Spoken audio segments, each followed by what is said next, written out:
যখন বুঝবেন ঈদের মধ্যে আপনার কেনাকাটা করার কোনো উৎসাহ নেই, তখন ভাববেন আপনি বড় হয়ে গেছেন। যখন বুঝতে পারবেন ঈদ নিয়ে আপনার মধ্যে কোনো আমেজ নেই, তখন ভেবে নেবেন আপনি বড় হয়ে গেছেন।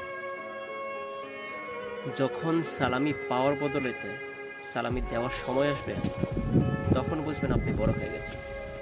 আর তখন হয়তো ছোটবেলার সেই স্মৃতিগুলো মনে পড়বে, যে সময় আত্মীয় স্বজনদের বাড়িতে ঘুরে ঘুরে 5 টাকা 10 টাকা করে সালামি জোগাড় করা, দিন শেষে সেই সালামি গনে হিসাব করা কত টাকা হলো, হয়তো সেই আনন্দ মুহূর্তগুলো মনে করবেন।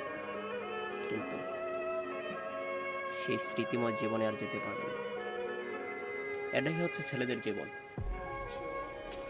বয়সের সাথে সাথে ছেলেরা দায়িত্ব কাঁধে নিয়ে পরিবারকে হাসাতে পছন্দ করে, নিজের হাসি মুখের আড়ালেই লুকিয়ে রাখে।